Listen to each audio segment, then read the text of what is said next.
thank you. Well, we'll find out about beautiful in a minute. But certainly, the motivation is, as I shall explain, to think of particles in terms of geometries, which has been tried in various ways, and this is another shot at that idea. I've probably posted a different title to Kirill, including spin, which is something I will talk about, but then Kirill advised me to make sure I sort of give the background. So I've now... No, the spin is in. So anyways, it is in that talk. I just left in it more background than I had planned before Kirill advised me to go easy on the background. So I will tell the story of this model. So there's two papers. One is which introduced these ideas, came out in 2012, and then more recently about spin in these models, and that's what's the original title, but that's been slightly de-emphasized now because I want to give the background. So the motivation, as I already said, is there's three parts to this, and one is to use topology as a way of counting particles, so winding numbers, the kind of idea that we've used in soliton ideas. The other one is to geometrize physics, and this is really just Kaluza-Klein ideas, so geometrize, and particularly electromagnetism in terms of a circle in the way that Kaluza-Klein taught us. And finally, the third idea, which is not written here, is to use duality ideas. So we have to do some switching of electromagnetic charges to get into the contention of describing particles. I should also add a kind of caveat. This doesn't really fit into any big research program that you may have come across, and not in any obvious way. It's certainly not string theory. It's not in obvious way related to standard models. And we've only started thinking about it, and this is a new kind of avenue. At the same time, I should say, I was totally for different reasons. I ended up reading Einstein's paper with Rosen from 1935, where they found the Rosen bridge, the wormhole solution of gravity. And I'd never realized that paper is entirely motivated by this kind of thinking of using geometry to construct particles. In fact, if you want a kind of very clear explanation of the idea of non-singular solutions of nonlinear equations describing particles, and how wonderful that would be, because it would be a theory of particles and interactions at the same time, all that is in that paper. I was quite astounded. I was reading it for different reasons, and I thought, this is actually, and this could have been the introduction to this paper, except they're doing Lorentzian physics, and they're not adding an extra dimension, and they know even less about the solutions that they're looking at than we do. But so it's certainly, this idea of getting particles from geometry obviously is not new. That's been tried, and this is another shot. Okay, so the outline is so spin a half does come at the end, but it starts. I wanted to sort of go one step back. There's quite an interesting genesis to this, which actually connects it to some real physics, which I wanted to tell you. And then I need to review some Riemannian geometry, and then I introduce models of the electron, the proton, and the neutron in this picture. The only contact with physics is in terms of geometry, in terms of sizes. But there are some non-trivial relations there that I'll show you. Things like the Compton wavelength of the pion and the proton having roughly the same order of magnitude, and that being the same as the classical electron radius. So these are things that we find back, and that's kind of, so there's geometry which kind of makes contact with some data, but there's no energy, no mass, therefore. But we have some ideas about how energies might come in, so I'll talk about those, and then I will talk about the spin a half. So to motivate this whole approach, solitons as or nonlinear solutions of equations for particles, let me remind you of a model that's been very widely used. It's called the Skirm model. So in the Skirm model, you have a map from R3 to the 3 sphere, with the boundary condition that it all tends to be identity at spatial infinity. That means you're tying R3 into a bag, which is the 3 sphere itself. You're mapping the 3 sphere to the 3 sphere topologically.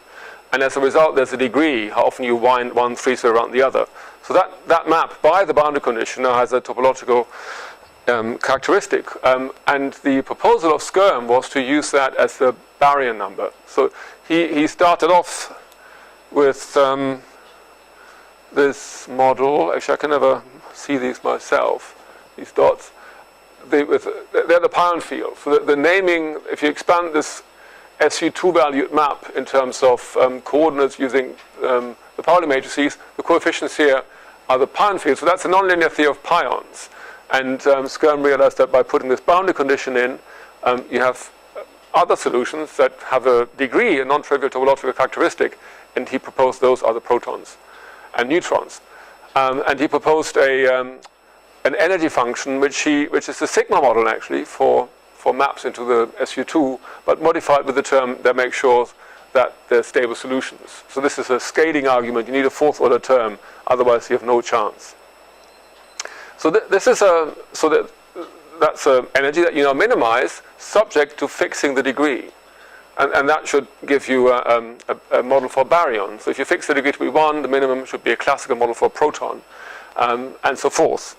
And so Skyrm wasn't able to do this, but this has recently been followed up, particularly in the UK. Nick Manton in Cambridge, and I worked on this to some extent, and Paul Sutcliffe did a lot of amazing numerical work producing these pictures. So these are minima of this energy functional, subject to the degree being fixed. And so the first object here is a blob, and as you might think, the proton is kind of spherically symmetric, and in Skyrm's view, you spin this around its internal space. It takes variation SU2. You can rotate SU2. That's not the same as spinning it, but that's isospin. So the Heisenberg's idea of isospin really sort of has a classical analog here. You spin on this 3-sphere. Spin up or down is the proton or neutron. So 2 excitations of this blob give you the proton and neutron in Skyrm's model.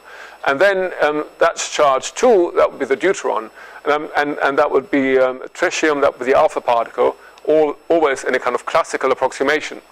And you can stop there and say this is clearly nonsense. And the deuteron nuclear physics people tell you it doesn't look like a donut.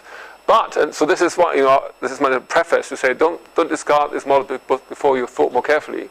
If you do deuteron physics, then that's a textbook picture of the deuteron density. So that's a wave function fitted, the potential is fitted to reproduce a deuteron, and then you have a wave function, that's the density of the wave function in the deuteron of stuff. So this is, probability distribution of stuff in the deuteron. You take this donut and you ask for its small vibrations. Well, actually, this donut, so this is standard nuclear physics. This is textbook, Ericsson Advisor, 1981, whatever. And you take this donut and you ask what's the softest mode. It turns out to be, you pull the donut apart into 2 bananas, kind of kidney shapes. And that's how it oscillates. And then you ask, how do I have to spin it to give it isospin 0 and spin 1, which are the deuteron quantum numbers. And you have to spin it the kidneys like this. And then you take a snapshot of what you get. And it's very close. Okay, so if you do that, so here are the kidneys, pull it apart, and the spin makes it, the whole thing is axially symmetric about the vertical axis. And so this is work I did with Nick Manton and Robert Lees a long time ago, where we show that if you add quantum corrections to this picture, it gets very close to nuclear physics. So it's not a stupid idea. Well, the quantum corrections are crucial. I mean, it's the fact that you take the softest mode. So the 0 modes are what give it spin and isospin, because rotating it costs no static energy, but it gives you kinetic effects. The softest non-zero mode is pulling the thing apart into these 2 kidneys. That costs a little bit of energy, and you get an oscillation. And the wave function is kind of then peaked near the minimum, but not quite at it, at the excitation that's relevant. And that gives you, so this is a kind of a doubly averaged thing. I mean, first of all, there's a classical soliton solution, which has a classical density already. That's a smeared out energy. But then you average that with the different solitons that you have, and that gives you this picture. So you're thinking of the Skyrm map is like a vacuum, and then the excitation is above? No, well, I think the Skyrm degree 0 would be the true vacuum. If the Skyrm degree is 1, there is already a particle there, it's a proton. So now if you have excitations around it, that would be protons interacting with pions. Okay, so in the Skyrm picture, the basic degree tells you the number of nuclei. and then excitations around it are either excitations of the nuclei, or if they're wave-like extending to infinity, they're pions. So pion scattering in this picture would be sending little ripples onto this blob in the middle and seeing how it scatters off. That's the picture.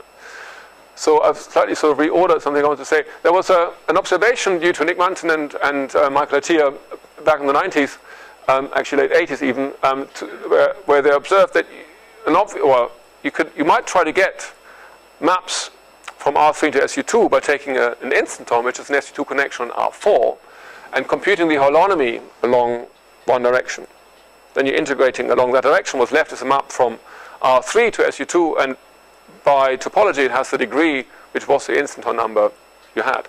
Instantons are well studied and well known, so they did this. They computed these holonomies, and they're amazingly good approximations to this picture. So you can minimize. Instantons have lots of degrees of freedom, so you get a big family of maps. You can minimize inside that family, and lo and behold, you get a good approximation. In this four-dimensional picture, so the instanton moduli space of degree k, is 8k dimensional. So there's lots of parameters to play with. And so you take the degree 2 solution and you minimize over the parameters and you minimize the Skirm energy. Okay, so that's exactly why I was saying this. So so I'll come to that. So so this is in fact this paper here. So this original idea was purely heuristics. You want to map into SU2, take an instanton, work out the holonomy, and lo and behold, it's not a stupid approximation.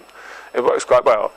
And then in 2005, there's this work by Sakai and Sugimoto, Japanese string theorist stroke nuclear physicist, which is huge, has a huge impact. I mean, this is, probably crossed 1,000 citation threshold by now, where they argued from string theory that the D-brane arguments are not entirely convincing always, but they started off with QCD, and they ended up with a U2 gauge theory of flavor, in which they have on a warp geometry. So it's a four-dimensional geometry, and there's some U2 gauge theory on that, for which they showed that if you expand that in the direction that has that warp factor in it, so this extra dimension, the leading term is the Skirm model, and then there's higher corrections. But they also said, adding all the corrections takes you back to this four-dimensional picture.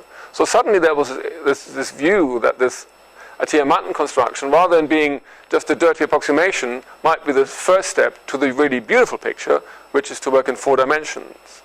So this Sugimoto Sakai work is work in 4 dimensions, do 4-dimensional physics, calculations, but then afterwards interpret what you've done 3-dimensionally.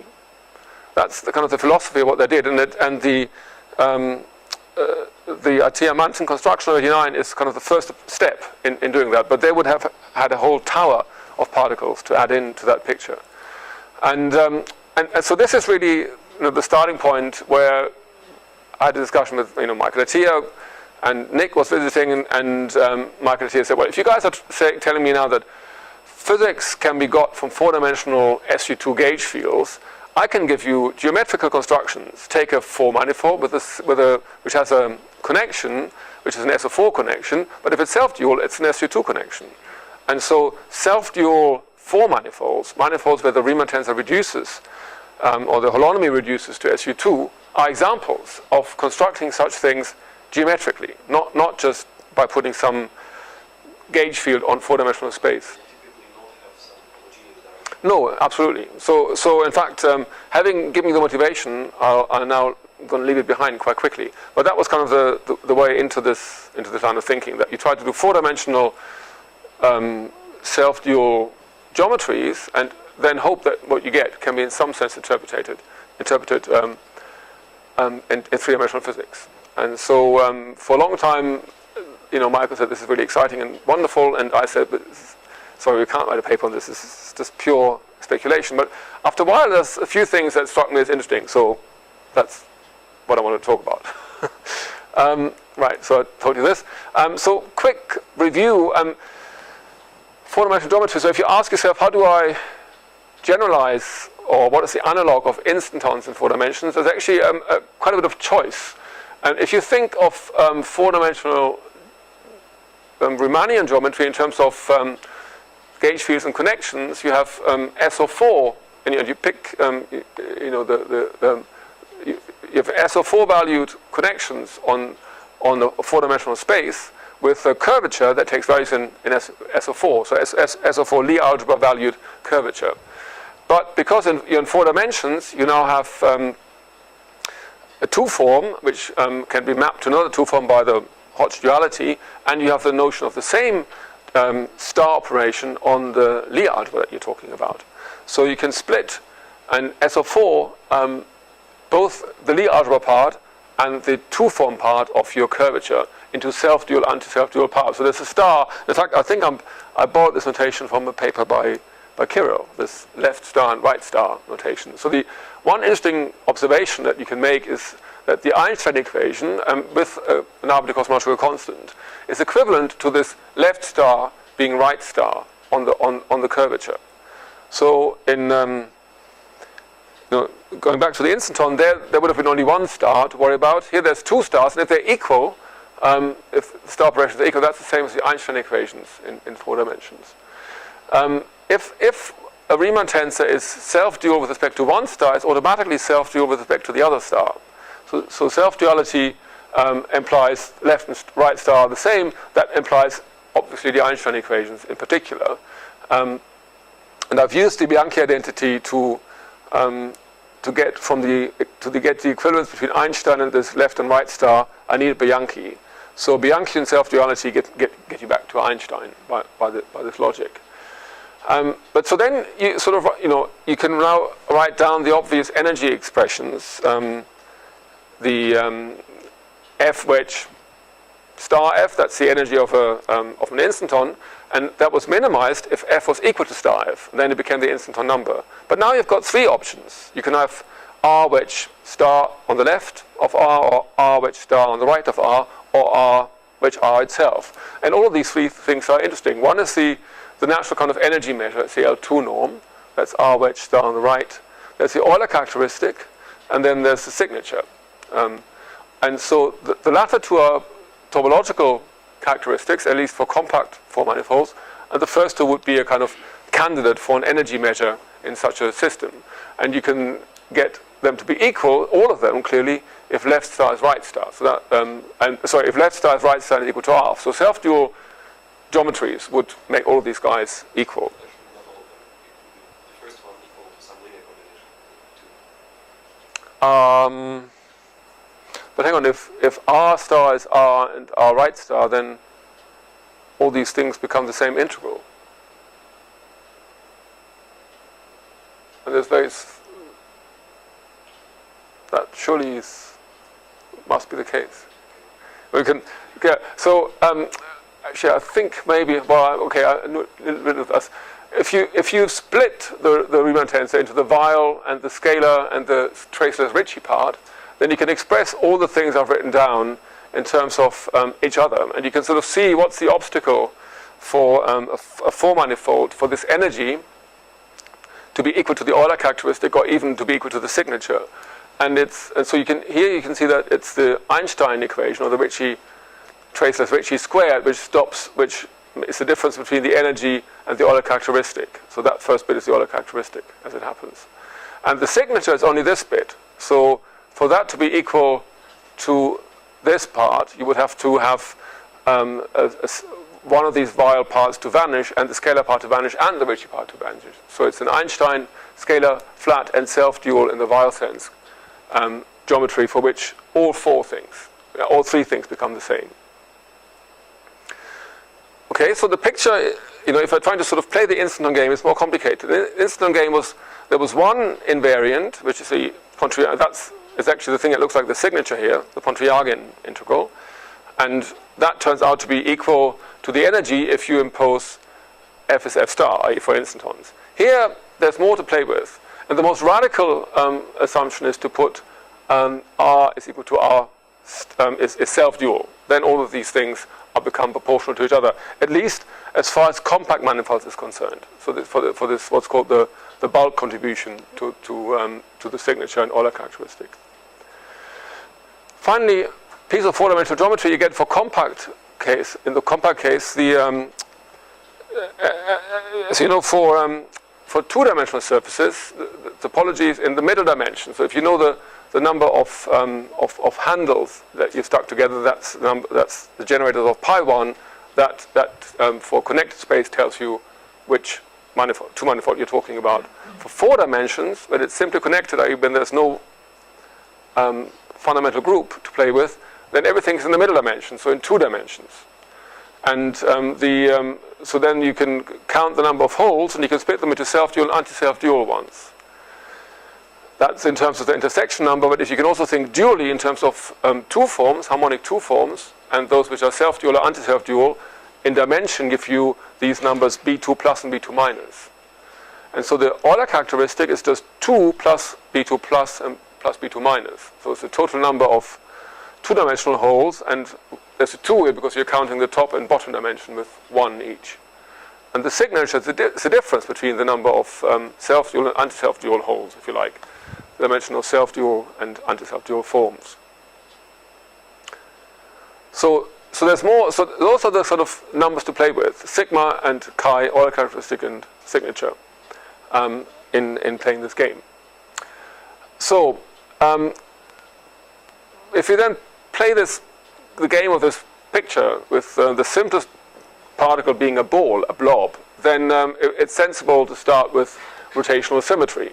And so you write down what's called the Bianchi-9 form of a metric in 4 dimensions, and it's acted on by the rotation group, which itself is 3-dimensional, or it may be acted on by the cover, which is SU2, but also 3-dimensional. And so it's like a spherically symmetric problem in 3 dimensions. You know, almost all the dimensions are taking up a symmetry. So you've got 3-dimensional symmetry orbits, which is a copy of the group, possibly divided by some finite subgroup, and that bit is so the kind of the metric in those directions are eta 1, eta 2, eta 3, and I've written them down here. If you remember your body fixed angular coordinates, angular momenta from rigid body analysis in classical mechanics, that's them. Okay. In fact, a very good way to think about this is to think in terms of it as a one-parameter family of shapes with a radial deformation that tells you the shape parameter, and then for every fixed radial dimension, there's a rigid body in 3 dimensions that spins, and the moments of inertia around the principal axis are a squared, b squared, and c squared. That's a very good way of visualizing these kind of spaces. So then you can write down the condition for such a geometry to give you a self-dual Riemann tensor, and you get a set of coupled nonlinear ODEs for these coefficient functions. So for the way that this body shape changes its shape as you move up in R. And there's a parameter lambda that's not cosmological, it's just something that's either 0 or 1. And if you put 1, then you get certain spaces, Iguchi-Hansen, flat R4, they're examples of that. If you set lambda is equal to 0, you get something that we like. First of all, you can show in that case the volume grows with the third power of R. Okay, so you have what's called ALF spaces in that case, if you do that. And since we want our particles to describe geometry in 3 dimensions, that's what we want. Okay, so the total volume grows with the third power of the. It's 0. Yes. Yes. There's no singularity. Yes. Yes. So these are smooth spaces. Another thing that happens when you set lambda equal to 0 is that there's another thing going on here, which is that in 4 dimensions, if you've got self-dual spaces, they're hyperkähler, which means they have closed, covariantly constant 2 forms, which are, in this case, rotated by the SO3 symmetry. So there's a bunch of these closed constant forms, which are, in this case, rotated. In the other case, they're not rotated by the SO3. So Three of them, either they form the three-dimensional representation or they don't. And in the case lambda is equal to 0, they will get rotated. And actually, that turns out to be quite useful for us. So both of these things we like. So we pick this case where lambda is 0. And so that's, that takes us to our master equation, if you like. And we have now nailed our colors to the flag, to the mast. We have said we want a spherically symmetric situation, and we want to consider the self-duality condition because that minimizes everything that you can minimize in geometry in 4 dimensions. And so the solutions of this equation should be interesting to us. And I think this is the strongest argument that I can possibly give for this entire talk, that there's precisely 2 solutions to this problem, which have opposite charges. I have to tell you what charges are, and that really, in very qualitative terms, look like a proton and an electron. So let me show you that. So that's the kind of, at this point, the rather surprising fact. It doesn't. Perhaps I shouldn't put it lambda. But if you write down the self-duality equations in terms of its ABCs, you get a set of equations, and you can combine them in 2 ways. And it's just a way of writing the 2 equations that you can get. So there's you couldn't just write down two equations. Mathematicians have got used to this lambda notation. I don't know if it's a good idea or not, but it's all it is classifying the solutions. We have now said we want volume growth, hyperkähler, that means lambda is 0, and then there's precisely 2 non-singular solutions of that problem. Is the equation basically something like the Yankee is that what these? It's a self-duality equation for the Riemann tensor. So it's a good exercise in you teach whatever differential geometry in 4th year. You give them this metric, say write down the Riemann tensor, and a week later, if they're still talking to you, that's what they should have found. Okay.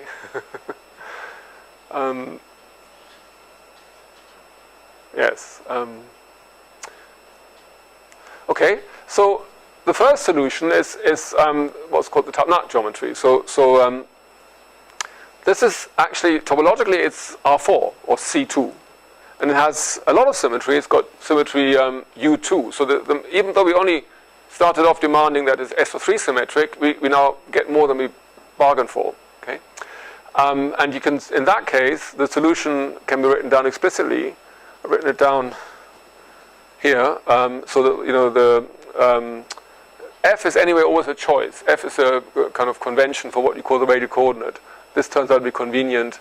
And then that's the Topknot metric. Perhaps not quite in the way that one normally sees it. Often, if you've seen Topknot, there's usually a kind of a sort of Euclidean term multiplied by a potential, and then there's this extra phase multiplied by the inverse potential. Well, that's kind of been absorbed into this eta 1, eta 2, eta 3, and the R here. Point is that the geometry of this is the geometry of the Hopf bundle. So the Hopf bundle is the vibration of the 3-sphere into with fiber S1 and base space the 2-sphere, and this is just extended radially here. So we're just extending that picture radially in a trivial way, except at one point at the origin, the fiber shrinks away to a point. So F, yes, but B has got an R in it, which is cancelled, and then you have a 1 over R here, but that's the coordinate singularity. Yes, so you can sort that out. So in fact, you have to change coordinates at the origin to see that it really is C2, but there's nothing nasty at the origin. And so this space goes also under the name of Kaluza-Klein monopole. That's another description of it. So in fact, what it is and in terms of the philosophy I've given you, it would be a sort of example of finding a geometric particle. It's a geometrization of the Dirac monopole, and at the same time a smoothing out of the Dirac monopole singularity. So as you know, you can write down a monopole solution. It violates diff B is 0 at one point with the delta function singularity, and it's singular at that point. So that's the Dirac monopole. the Dirac monopole is a connection mathematically on the Hopf vibration.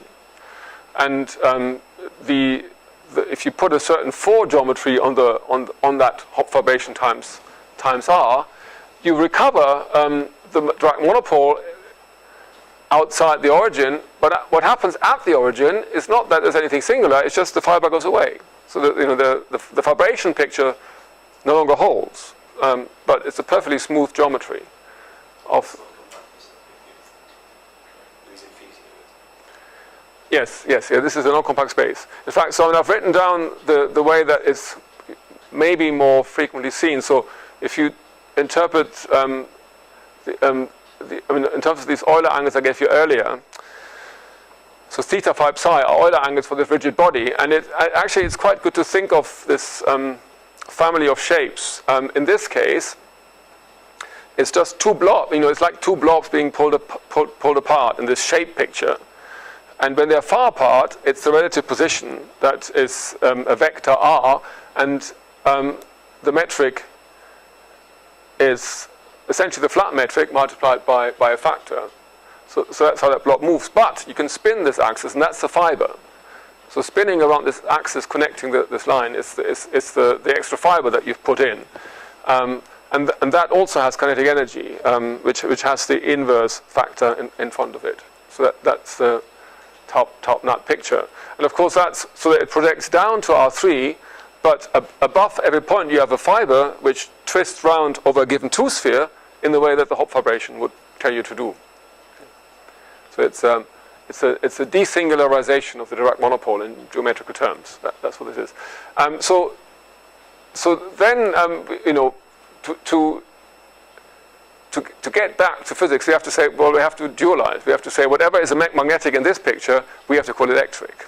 Okay, so that's you can do that. The expense is that anytime anything electric comes back, you have a monopole in the picture. So then you've lost the game. But as long as you can avoid getting something electrically charged in the original picture, you can get away with this.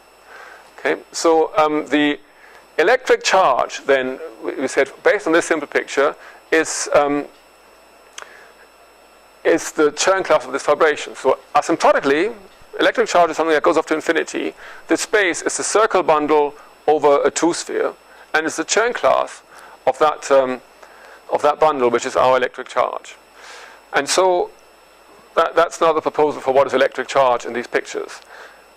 Now there is something I hadn't been so aware of, is that if you have a fiber bundle over a base, and you take the total space of the vibration, another way of getting back the Chern class is to look at the self-intersection of the base inside the total space. Okay, so if you take this 2 sphere, perturb it a little bit, it self-intersects with itself precisely as often as the Chern class of the bundle would tell you. That's essentially, the more the fibers are twisted, the more you're forced to self-intersect when you perturb along the fiber direction. And that's quite a nice way of using. So that gives you a new idea. Say, the electric charge in this picture is a self-intersection number of infinity. Infinity is what you need to add to this space to compactify it.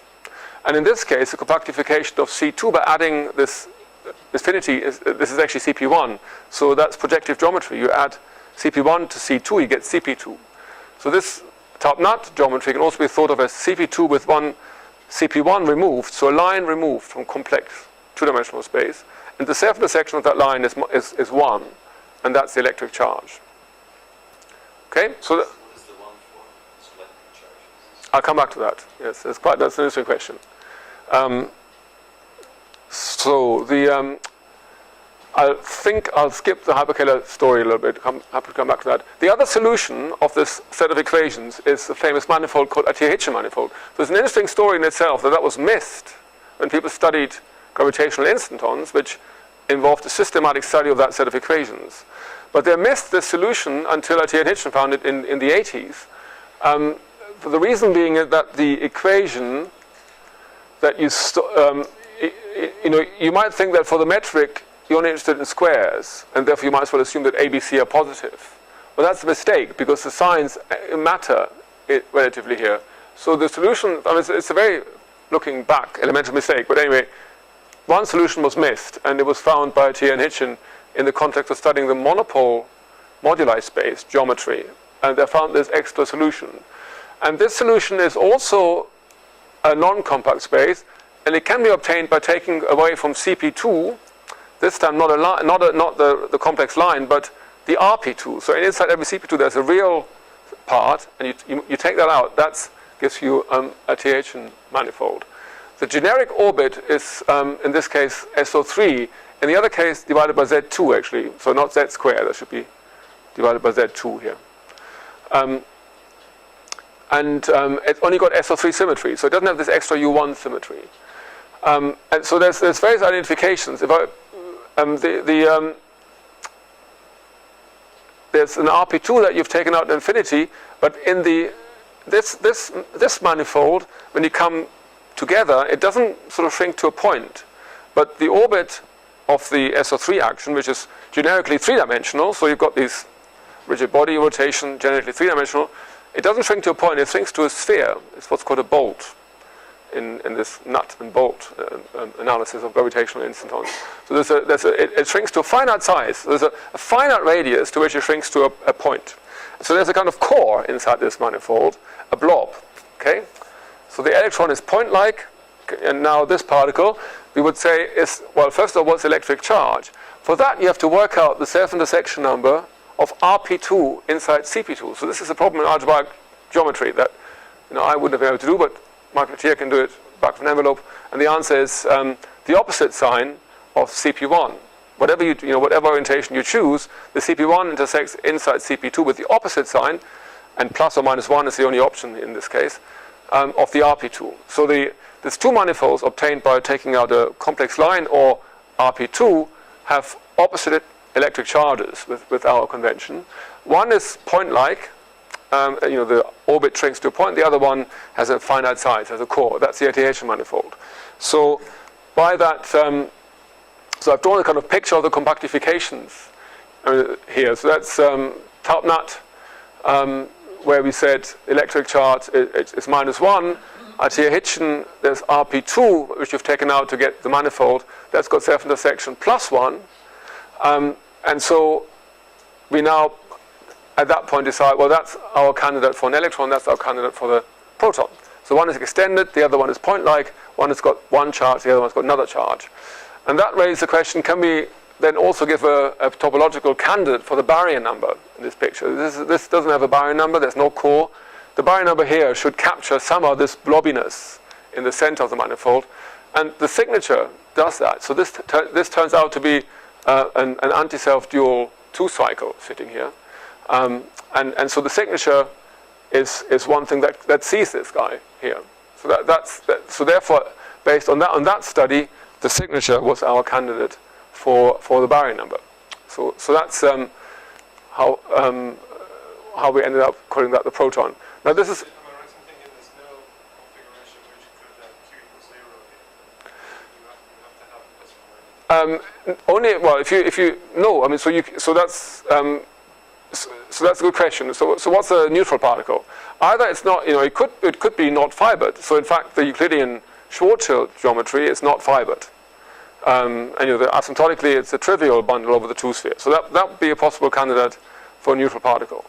Another option is to say neutral particles are compact. Then you have to explain, so in other words, there is no surface to take out and work out. Then you have to explain how they fit into space. Compact 4 manifold, where is it? That raises further questions. Actually, in the paper, which we discussed the possibility B of compact spaces, and we like CP2 because CP2 has the same orbit structure. In fact, I'll talk about this a little bit. I'm going to skip this probably to some extent, but if you take this line that we want nothing with self-intersection infinity, just keep it compact, then the Fubini studio metric on CP2 is a candidate. Oops. And usually Fubini studio is written in these homogeneous coordinates on C3. That's kind of standard. And it's quite interesting to write it in a way that respects its SO3. So this is something you might like. When you can, SO3 acts on CP2 because CP2 is actually acted by SU3. It's homogeneous. But inside SU3, there's a real SO3. So that acts. And you can pick coordinates that are adapted to that SO3 geometry.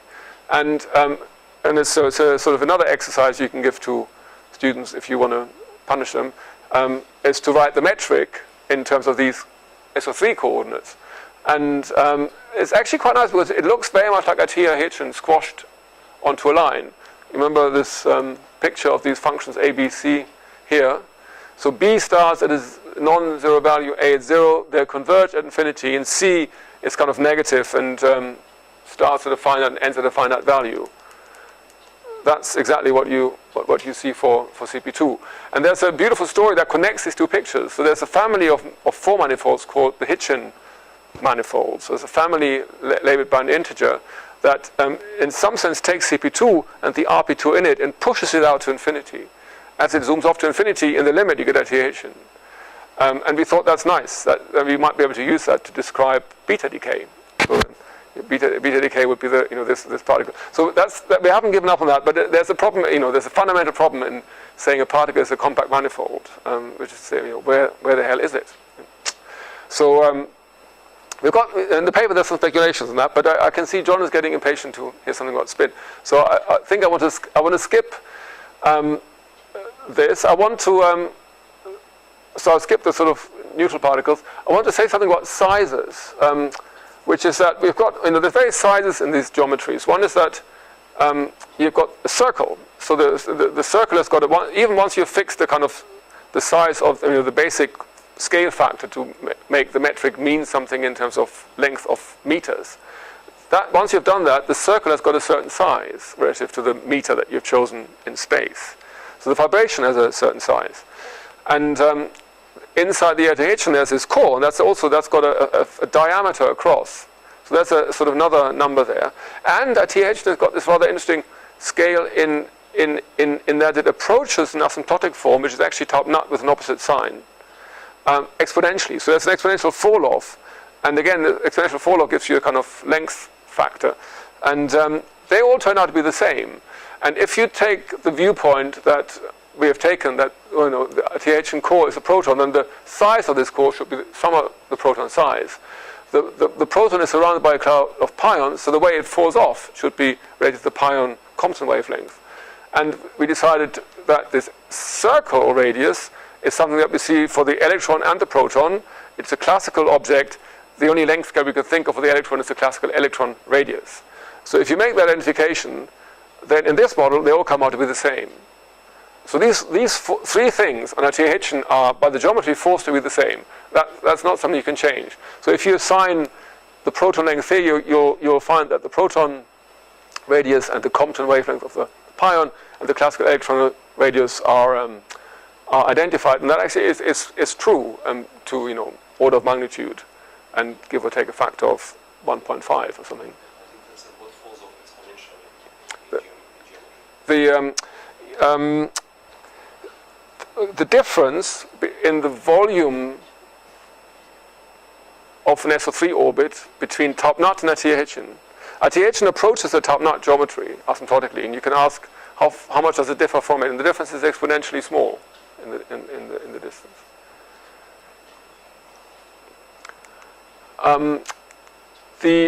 So you asked about this form. So it's very interesting. So it's a story that will now play a role in what I'm going to say about spin.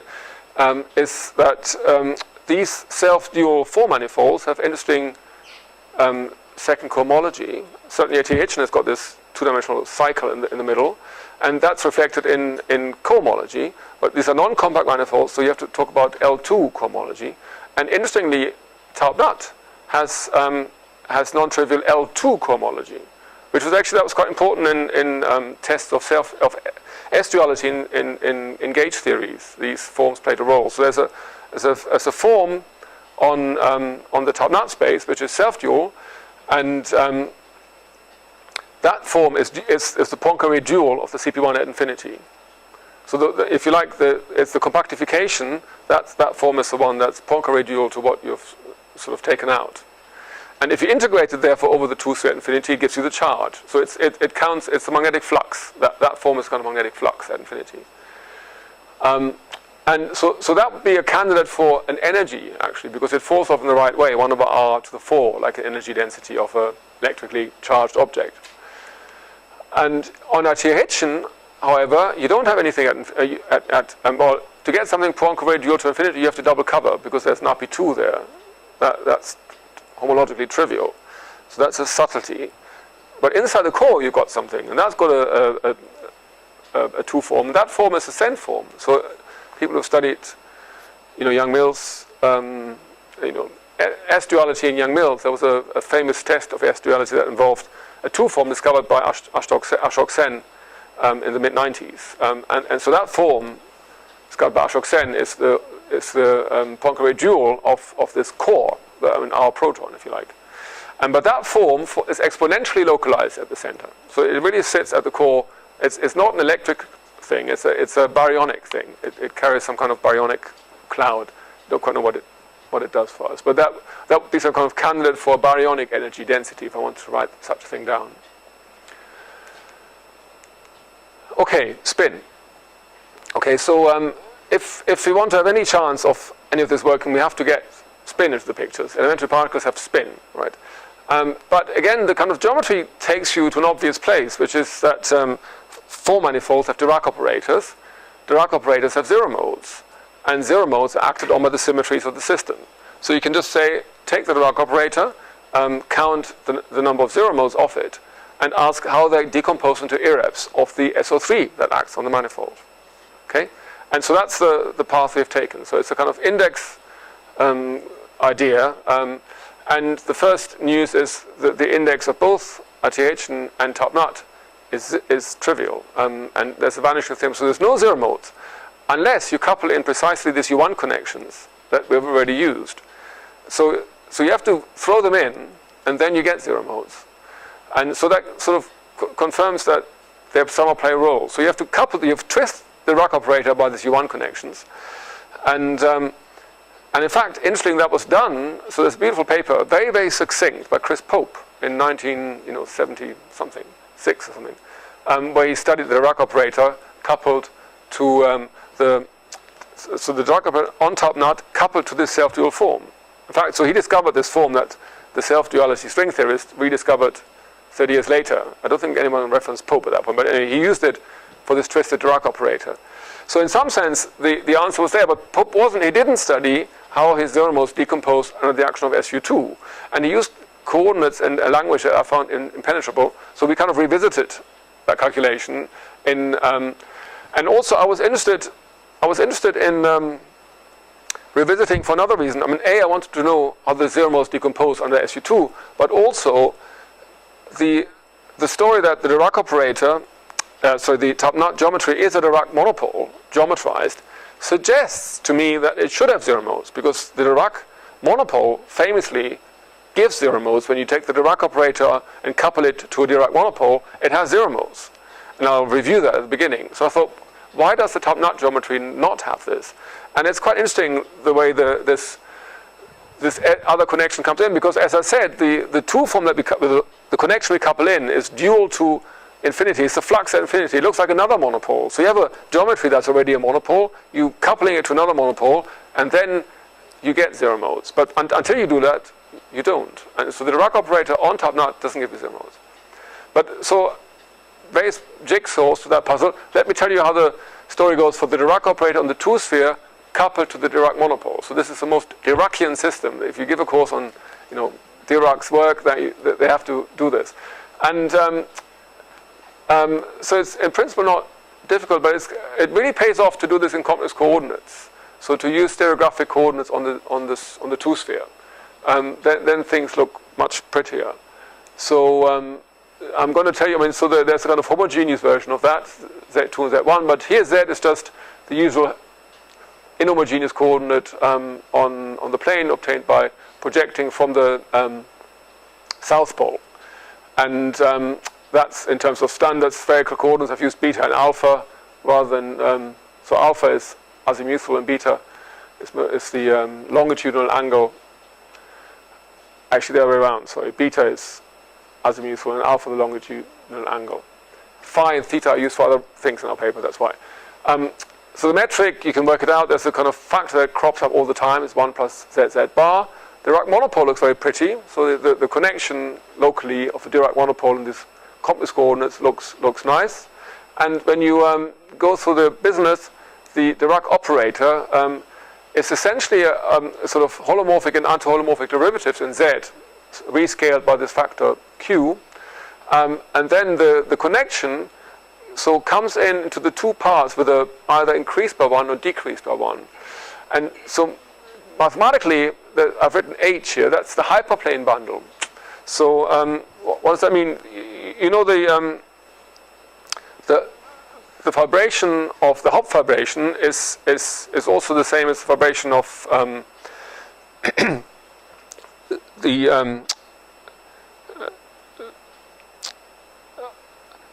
if you think of the two-sphere downstairs as CP1, then there's what's called a tautological line bundle associated to that, because CP1 is the space of all lines in C2. So I can make a line bundle very easily by saying the line above a point is the line where I am. A point on CP1 is a line. So I can make a canonical, or tautological is the word, line bundle by saying the fiber is the line where you're at. That's a natural line bundle. H is the dual of that.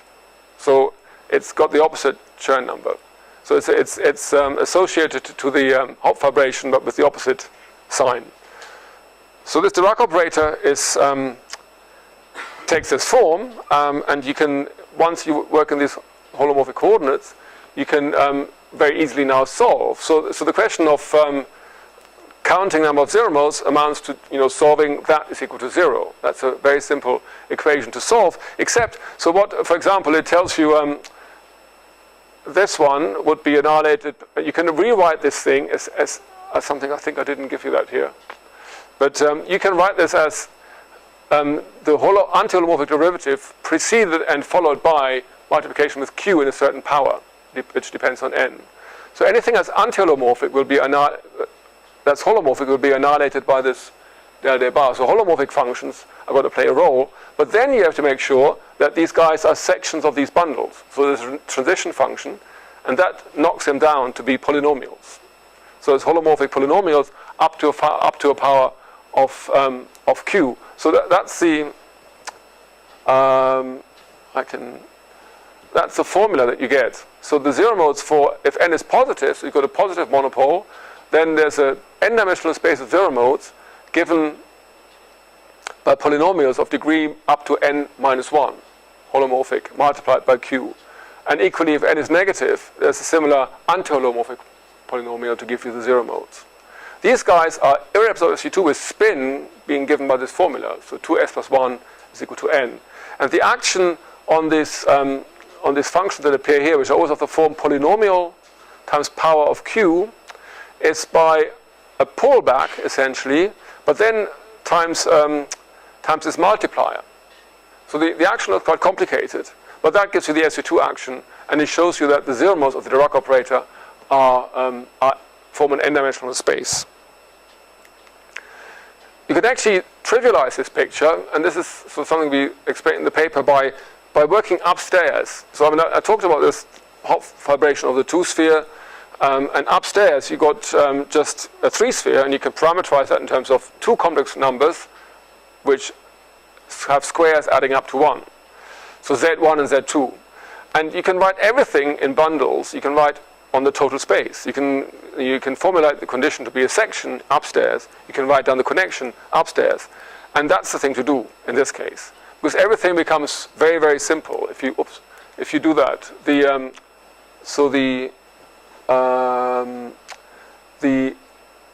connection in terms of Z1, Z2 looks very simple, and the zero modes are just homogeneous polynomials in Z1 and Z2.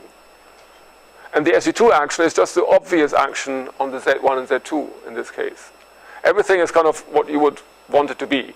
And it only looks more complicated downstairs because you've pulled things back with local sections which are not canonical.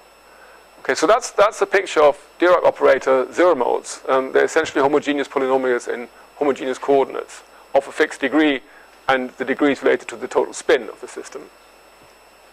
So now that's having sort of absorbed that, you go to Topknot and you write down the Dirac operator and you couple it to this connection.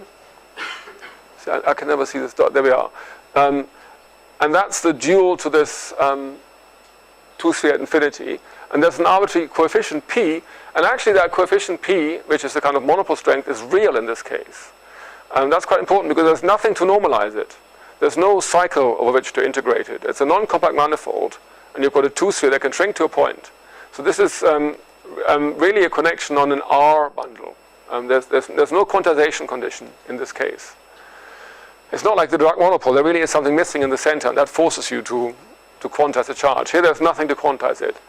So then you write out the Dirac operator, and now I can tell you what Pope said. So in our notation, he said the dimension of the kernel is this half the largest integer smaller than the magnitude of p times that plus 1. And so it only depends on the integral part of the positive p. So p, let's assume it's positive. If it's negative, you only see the modulus of it, and then you take the integer part. So that's the formula that Pope gave, and you can smell this is a sum from 1 to p going on here. But Pope didn't say that, and that's what we're going to see. So if you do the calculation now in our complex coordinates, first of all, it's quite nice to these. That's all complicated stuff. There's a radial derivative. Rho is a rescaled radial coordinate, but these x's, x3 and x plus x minus, are body fixed angular momentum operators. So if you do rigid body analysis in quantum mechanics, you come across these. And now they're written down in terms of complex coordinates. And that's actually, again, is something I would really advocate doing if you teach this again. It makes the analysis easier because you can see that these raising and lowering operators are essentially raising and lowering holomorphic degree. This one will take out the anti-holomorphic bits and add holomorphic bits, and this one will do the opposite. And x3 measures the difference in holomorphic and anti-holomorphic degree. Okay. So this operator then has a zero mode, for example, in the upper component, if it's killed by x plus, which means if it's holomorphic. Okay. Now the total angular momentum is the sum of the square of these. You can fix the eigenvalue of that. So to solve it, you fix that, and you write down a radial function multiplying the eigenfunction of x3 and of this total angular momentum. So that's usual fixing your two quantum numbers j and m, but spherical harmonics, if you like, written in terms of z1 and z2. But there's a radial function, and that satisfies a differential equation that follows from what's written here. And the solution is, you can write it down, and that's really the kind of key solution, key point of this talk, which I'm about to finish, by the way, so no worries. That solution here has an exponential which grows with the angular momentum, but decreases with this twist, with the twist by this U1 potential I've thrown in. So it only is normalizable if that twist is big enough. And if you reformulate the inequality, it just says that the twist has to be bigger than the dimension of the angular momentum that you're talking about, 2j plus 1. In other words, all solutions contribute up to the dimension up to p. Right? So you add up all the dimensions, and that's the sum formula that you've given. And they've got quite pretty shapes, which I'll miss out. But so, to wrap up, this is good or bad news. So we have zero modes, and we would like a spin, doublet for the electron. But what this tells us is that we can fix p, for example, to be 2. Then we can go as far as spin a half, but we will automatically have spin 0 as well. Okay, so that's an embarrassment. You can't just spin a doublet, you automatically get a kind of boson thrown in as well. I'm not quite sure what that means. So that's the kind of upshot is that if you fix p equal to 2, you get the spin doublet, which has the standard form of the spin doublet, but you also get this very, very localized spin singlet. So this one is a kind of wave-like solution. Actually, for p to 0, for p equal to 2, it actually is no longer normalizable. It now extends to infinity. Whereas this one is ultra-localized. So for those who like supersymmetry, I couldn't help thinking of the body and soul picture. But so these guys are sitting there, a boson and a spin a half wave extending to infinity at the core of this possible electron model. Anyway, that takes me to where we are at the moment. I mentioned some of the ideas. We're looking at this pulling a TH or rather CP2 apart and seeing if we can get a beta decay that way.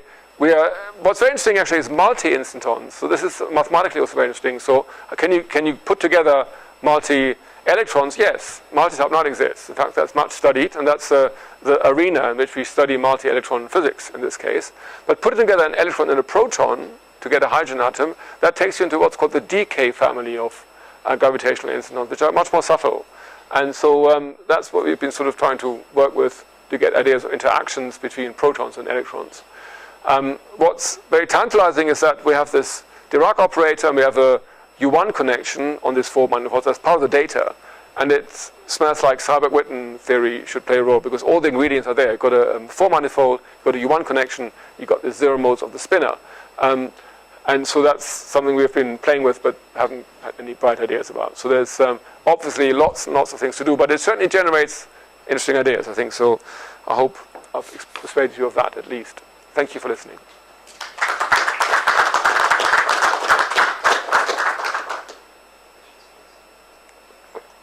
Yes. Do you have anything that corresponds to particle collisions? Well, we can. So what we have, for example, if we do this multi-Topknot, that would be that's a space which has what's called moduli or parameters telling you where you put the particles. So it's a parameterization of the multi-electron configuration.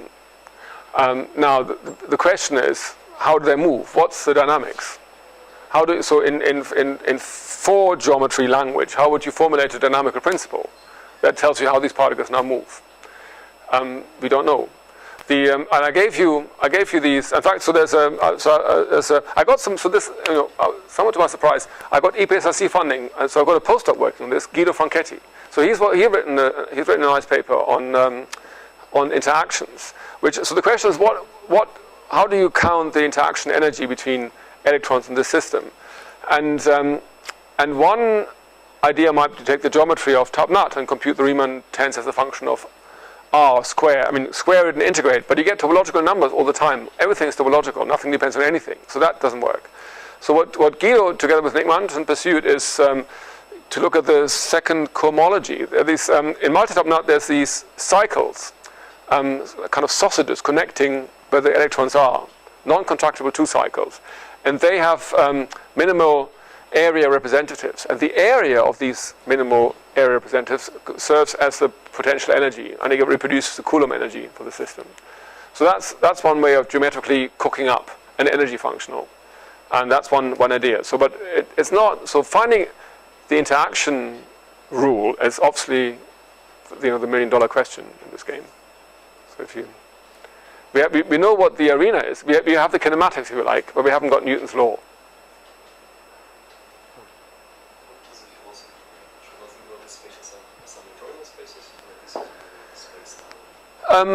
Okay,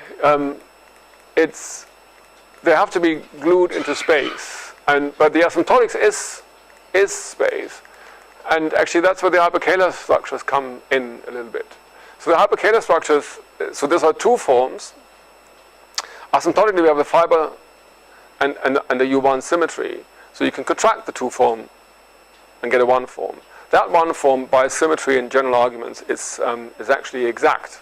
So it's a D of a function. So you get 3 functions. From the asymptotic symmetry and the Kähler things, you get 3 functions that are rotated by the SO3 action. That's our candidate for gluing the manifold into space. That's where the particle is. And the functions are determined up to rotation and translation. So there's a kind of Euclidean symmetry of how you glue them into space. Yes.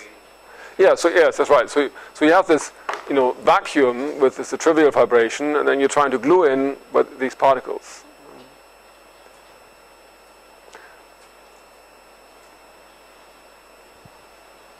I didn't understand why you focus on 4 manifolds. Because they're just amazingly interesting. No, sorry, that's the wrong answer. No, 4 manifolds.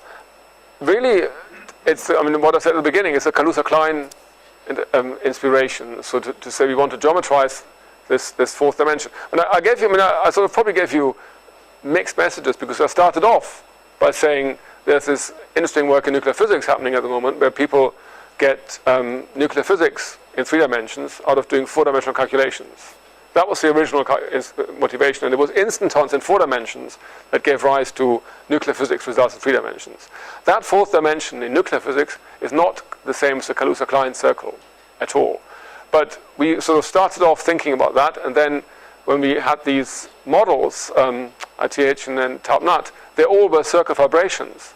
And it's the way the circle twists that tells us the charge. So then that extra dimension became the electric dimension. So now I think the version I would sort of say is the extra dimension is Kaluza-Klein. It's the 4th dimension of electromagnetism. You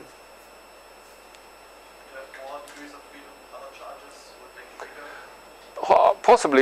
Possibly, but so far we have U1 is the only unbroken and unconfined gauge symmetry. So long range, that's the only thing you see. I don't know if I would expect the others to be extra dimensions. I hope not. I hope we don't. At the moment we have topological charges to give the baryon number, that signature. So that wouldn't be connected to another symmetry.